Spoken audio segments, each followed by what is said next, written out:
Ular ini menyamar sebagai karangan bunga. Pria yang menuruni tangga sangat marah.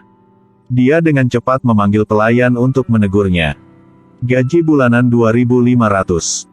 Tapi bahkan sampah pun tidak bisa dibersihkan. Pelayan itu bergegas turun untuk mengambil karangan bunga. Lalu bungkus di sekitar boks anak laki-laki itu. Dia pikir dia melakukan perbuatan baik.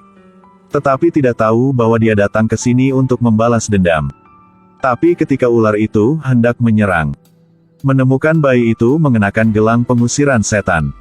Ini menyebabkan ular merasakan bahaya. Itu ragu-ragu untuk mengambil tindakan. Pada saat ini nenek bayi itu datang mengunjunginya. Menemukan gelang di tangan bayi. Nenek sangat skeptis mengapa bayinya memakai kalung jelek seperti itu. Lalu lepaskan gelang itu. Dan buang ke samping. Pasang gelang emas pada bayi itu. Sementara secara tidak sengaja, nenek membantu ular itu lagi. Tetapi pada saat ini seorang penyihir kebetulan lewat. Dia menemukan bahwa mata Lang dapat melihat segalanya tetapi disembunyikan oleh orang lain. Dia mencoba mengeluarkan sihir ketika dia melihat ular itu menyelinap ke dalam rumah.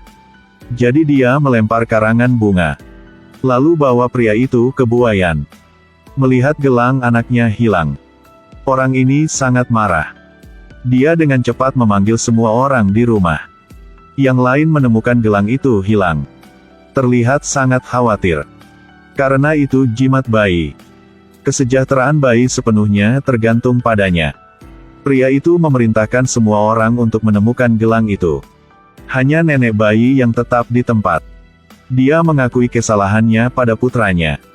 Dia tidak tahu bahwa itu adalah jimat cucunya. Menghadapi kesalahan ibu, pria itu memarahinya dan menyuruhnya pergi mencarinya. Sekarang ibu bayi telah menemukan gelangnya. Ketika dia mengambil gelang itu dan berlari ke buayan, karangan bunga yang dibuat oleh kamuflase ular secara bertahap berubah menjadi hitam.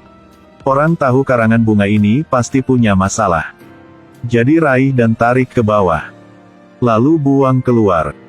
Berkat perlindungan elang dan penyihir, ular itu tahu bahwa dia tidak memiliki harapan untuk membalas dendam. Jadi kembali ke aslinya. Dan cepat lari dari tempat ini.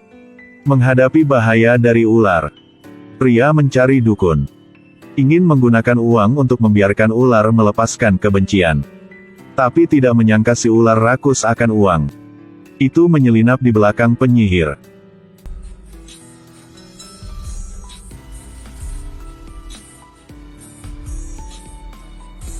Ribuan ular mulai berkumpul. Semua merangkak ke satu arah. Dalam hati seorang pria merasa tidak aman. Dia tahu ular-ular ini merangkak ke rumah. Karena beberapa hari yang lalu orang yang membunuh dewa ular menyebabkan bayi yang baru lahir kehilangan ibunya. Jadi dewa ular memutuskan untuk membiarkan dia membayar hutang darahnya dengan darah. Menghadapi ular merangkak di 4 arah, pria itu mengirim pelayan untuk menyebarkan bubuk mawar di sepanjang jalan. Tentu saja ular tidak berani mendekat. Kemudian dia memutuskan untuk membawa seluruh keluarga ke kuil untuk berdoa. Dalam perjalanan membawa bayi, seorang ibu bertemu putri seorang pria secara kebetulan. Saat-saat berlalu, tangan dua anak saling bersentuhan. Cahaya keemasan segera muncul. Sang istri melihat pemandangan yang tidak biasa. Lihat ke belakang dan ketahuilah. Menabrak putri pria itu. Orang pintar yang diminta suaminya pernah mengatakan itu.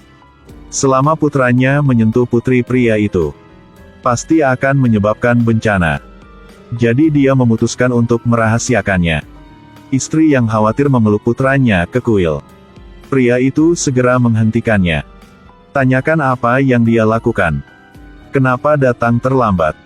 Sang istri langsung bingung dan tidak tahu bagaimana harus merespon. Lalu dia berkata dalam perjalanan ke sini, dia membantu seorang wanita tua jadi dia terlambat. Pria itu langsung marah ketika mendengar itu. Dia mencekik istrinya untuk memaksanya mengatakan yang sebenarnya. Satu kelalaian kecil. Tapi bayar dengan satu nyawa seluruh keluarga. Istri tidak berani sembunyi.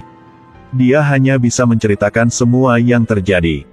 Pria berpura-pura tenang. Katakan padanya dia sudah menemukan jalan. Ketika dia sampai di rumah, dia memanggil 2 pelayan. Beritahu mereka berdua sebuah rahasia. Menangani anaknya. Pada malam hari pelayan menyelinap ke kamar istri. Sementara sang istri tertidur lelap, mereka berdua diam-diam membawa bayi itu pergi. Lalu bawa ke hutan. Tidak pernah berpikir mereka akan bertemu pria ini secara kebetulan. Dia berteriak pada kedua pelayan itu. Kalian pasti bukan saudara bayi. Jika tidak akan membiarkan bayi itu menangis dan membakar leher, dan tidak peduli. 2 pelayan tidak bisa bersembunyi lagi. Lalu mengeluarkan pisau. Mengancam pria itu untuk tidak memasukkan hidungnya ke dalam bisnisnya. Ketika 2 orang sedang bertengkar, pelayan lain mengambil tongkat. Memukul seorang pria di kepala. Pria itu diserang oleh rentetan serangan. Langsung jatuh ke tanah. Ibu mendengar gerakan gelisah di luar. Buru-buru berlari keluar untuk memeriksa situasi. Tetapi pada saat ini pelayan itu sedang bersemangat. Setelah menyelesaikan masalah ibu dan anak itu memutuskan untuk pergi. Tiba-tiba terdengar tangisan dari dalam rumah. Di dalamnya ada gadis kecil yang disebutkan bos mereka. Pelayan itu diam-diam memeluk bayi itu. Ingin berurusan dengan kedua bayi. Pria melemparkan pisau tajam di tangannya. Pisau untuk memotong tali buayan. Maka bayi akan jatuh. Seekor ular besar dengan cepat meraih buayannya. Berkat itu, bayi di dalam keluar dari bahaya. Ayah di sebelahnya menoleh untuk melihat. Baru saja menemukan adegan mengerikan ini. Dia langsung berlari. Keluarkan bayinya. Setelah melihatnya sebentar, dia menemukannya. Ular inilah yang menyelamatkan bayi dia. Sang ayah buru-buru berterima kasih padanya karena telah menyelamatkan nyawa ular itu. Semua ini diatur oleh wanita ini. Masih tidak berhasil, wanita itu pergi ke dukun lagi. Minta dia untuk menyelesaikan kekacauan ini sendiri. Lalu dukun itu segera teleport ke rumah pria itu. Sekarang adalah saat yang tepat untuk mengambil tindakan.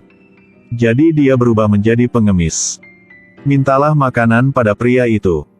Kemudian dia memulihkan kakinya dan berjalan menuju bayi itu. Sekarang tubuh bayi di rumah memancarkan cahaya ilahi. Menjaga dukun di luar. Ternyata Dewa Ular selalu menjaga di sisinya. Dukun itu baru saja marah dan pergi. Dia kembali ke guanya untuk melanjutkan merapal mantra.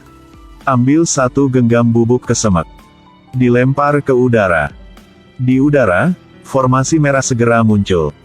Dengan bangga dia berkata, hanya tempat di mana formasi ini disegel. Bahkan malaikat pun tidak bisa menyelamatkan kalian. Formasi sihir mengambang di tengah. Lalu jatuh di pintu pria itu. Pria itu mendengar suara itu dan keluar untuk memeriksa. Hampir menginjaknya. Lihat formasi jahat di tanah. Dia ingin membersihkan polanya. Tapi formasinya sepertinya tercetak di tanah. Tidak peduli berapa banyak menghapusnya, itu tidak bersih. Pada saat ini tetangga yang baik hati berlari. Katakan pada mereka untuk pergi dari sini.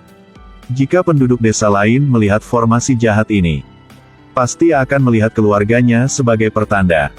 Dan kemudian bunuh mereka. Jadi pria itu memeluk putrinya dan melarikan diri. Lalu jemput ibu. Naik kereta dan tinggalkan tempat ini dengan cepat. Tapi gak ngangka mobilnya bermasalah. Tidak pergi jauh rodanya jatuh. Baik ibu dan dia jatuh dari lereng gunung. Ternyata wanita itu merencanakan semuanya sejak dini. Dia mengeluarkan tongkat kayu roda. Sehingga mereka tidak bisa melarikan diri. Ketika seorang pria bangun dari koma, ibu menggendong bayi yang jatuh ke rawa. Meskipun perempuan aman untuk saat ini, tapi kalian berdua tenggelam lebih dalam dan lebih dalam. Bahaya ada di depan. Saat ini Dewa Ular berada ratusan mil jauhnya. Mendengar tangisan bayi, dia ingin lari untuk membantu. Tapi sekarang masih melakukan ritual. Jika terganggu, para Dewa Ular lainnya juga akan terluka parah. Dia hanya bisa mengikuti ujian transfer sihir. Komunikasi melalui patung Siva. Setelah penduduk asli mendengar perintah Dewa Ular, segera memimpin sekelompok orang dari klan untuk menyelamatkan. Mereka mengikuti tali dan merangkak ke mereka berdua. Selamatkan bayi dengan nyaman. Dan sang nenek telah tenggelam terlalu dalam untuk bisa ditarik ke atas. Pria yang tidak bisa melakukan apa-apa tersedak dan menangis. Dia tahu pasti itu karena keluarga musuh menyebalkan. Setelah berterima kasih kepada penduduk asli, dia dalam pelarian lagi.